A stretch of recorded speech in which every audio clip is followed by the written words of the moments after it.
शाम 6 बजे तक मतदान पूरे होने के बाद मुख्य निर्वाचन पदाधिकारी अनुपम राजन ने की प्रेस कॉन्फ्रेंस।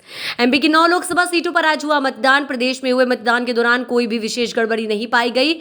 अनुपम राजन, ज्यादातर आई शिकायतों को लेकर किया गया है जांच, अधिकतर मामले निकले गलत। भोपाल के ऐशबाग इलाके में फर्जी वोटिंग को लेकर भोपाल कलेक्टर ने किया जांच, ज्यादातर आई शिकायतों की जांच पर किसी भी प्रकार की गड़बड़ी नहीं पाई गई। अभी जो जानकारी है उसके हिसाब से, जो मैंने पहले ही आपको बताया कि कई मतदान केंद्रों की जानकारी अभी उसमें फीड होना शेष है। मुरैना में 55.77,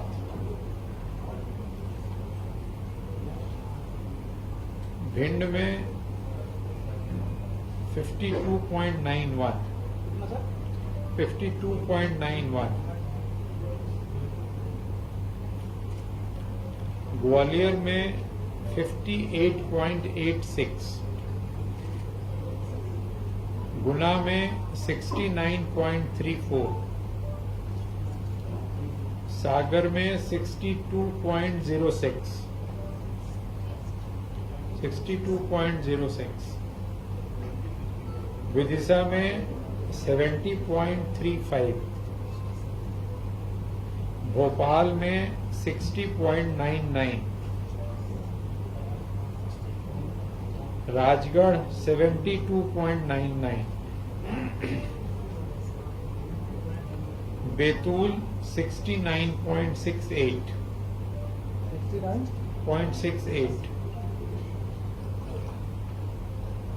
औसत जो अभी आ रहा है वो 66.12। पिछली बार का जो औसत था वो था 66.63 2019 का। अभी का जो औसत है वो 66.12 है। पिछली बार का तो फाइनल था। कौन सा? हाँ, वो तो 2019 का बता रहे हैं फाइनल। जी 19 का फाइनल 66.12। लेकिन ये अभी चेंज होगा। हो सकता है जैसे ये फाइनल होगा, जितना होता जाएगा वैसे वोटर टर्नआउट पे तो आपको भी दिखता है, और फाइनल होगा तो हम आपको उस पर डाल देंगे देर रात, जब भी 9-10 बजे जब भी होगा तो ये है स्थिति। 5 बजे की स्थिति में जो जानना चाह रहे थे, सबसे अच्छा जो टर्नआउट था वो सारंगपुर का था 75.39। उसके बाद राजगढ़, विधानसभा बता रहा हूँ, राजगढ़ 74.42, फिर इछावर 74.2, और जहां सबसे मतदान कम हुआ था 5 बजे की स्थिति में, लाहार में 44%, भिंड में 44.3%, अटेर में 45.3%। तो तीनों जो असेंबली कॉन्स्टिट्यूएंसी थी जो सबसे जहां कम हुआ था वो तीनों भिंड की हैं। सारंगपुर में 75.39। बाकी फाइनल फिगर हम आपको फिर शेयर कर लेंगे। नहीं, कहीं कोई ऐसी बड़ी घटना है ऐसी कहीं कुछ जी। कौन सा? गुना की जो घटना थी, इसमें 11 वोट लगने से 50 वोट बता रही है। वो घटना में दिग्विजय सिंह जी ने पोस्ट किया जी इसी को वो किस तरह उसी का खंडन किया है। तो दिग्विजय सिंह जी के खिलाफ कोई कार्रवाई आयोग करेगा क्या? नहीं, क्योंकि प्राप्त जानकारी को प्रसारित किया नहीं, जो बात आई थी, जो वक्तव्य दिया गया था, उसके बारे में हमने वस्तुस्थिति आपको बताई। अब आगे क्या है क्या नहीं वो आगे देखिए। हाँ, और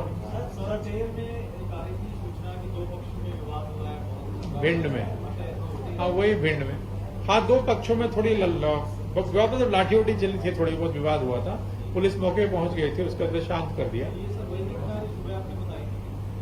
नहीं, सुबह तो हमने गोली वाली बताई थी, ये तो अलग है। हमने तो खटीक समाज के 2 लोगों के बीच में, वो तो हाँ वो मुरैना ही घटना थी ना, भिंड की थी वो। हाँ, भदौरिया का, हाँ लाठी, सही कह रहे हैं।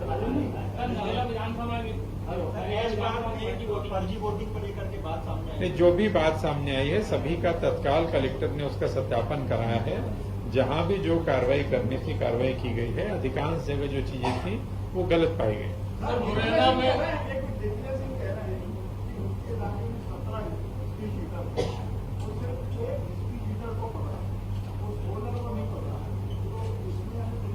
पता नहीं मुझे, 17 का तो नहीं। उन्होंने एक का वही जो वीडियो की बात कर रहे हैं उसमें किसी पंकज यादव का नाम वो ले रहे थे, एक व्यक्ति का। 17 का तो मैं नहीं सुन पाया, कोई दूसरा वीडियो होगा। पंकज यादव के बारे में बात की, पता किया, उनको पकड़ा गया था। बाद में उनको 3 साढ़े 3 बजे फिर छोड़ दिया गया था। वो अपना जाके मतदान किए। बीजेपी के भी लोगों को पकड़ा गया था। पुलिस ने आवश्यकता अनुसार लोगों को डिटेन, जिसको जैसा वहां पे स्थानीय प्रशासन को लगा, जब जो उपयुक्त लगा वो उन्होंने किया। मुरैना में भी ऐसी संभावना थी क्योंकि मुरैना की कांग्रेस के कैंडिडेट को भी नजरबंद किया गया था। नजरबंद किसी को नहीं किया गया था। मुरैना में ये तीनों पार्टी के जो तीनों मेन कैंडिडेट थे वहां पुलिस लाइन में थे, दोपहर बाद तक थे। दोपहर बाद के बाद फिर वो लोग चले गए थे।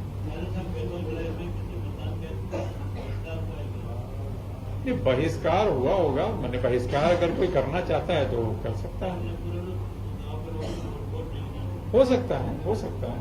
कुछ जगह जहां पे लोग प्रशासन के जाने से, समझाने से लोग मान गए, जैसे मैं गुना की बात कर रहा था, अभी कलेक्टर साहब से बात हो रही थी, तो गुना के किसी गांव में नहर की मांग को लेकर के था, लेकिन अब तत्काल ये तो संभव नहीं होता कि आपकी नहर की मांग स्वीकृत की जाए, लेकिन समझाने से वो मान गए।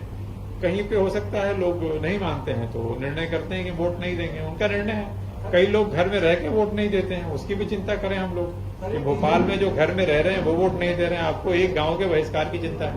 तीसरे चरण में जो मतदान प्रतिशत बढ़ा है, क्या मानते हैं जो इनामी प्रतियोगिता है इस तरह का एक अभियान आयोग ने चला तो कुछ परिणाम निकला नहीं, इसको भी किसी भी चीज के लिए कोई एक कारण कह देना कि इस कारण से ये हो गया है कठिन है।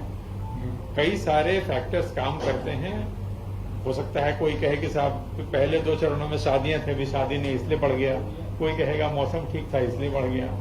कई सारे फैक्टर्स हैं। कुछ मेहनत भी हुई, कुछ जिस प्रतियोगिता का आप जिक्र कर रहे हैं उसका असर भी हो सकता है। सर, किसी बूथ पर रीपोलिंग की स्थिति इसमें टाइम लगता है इसके आकलन में।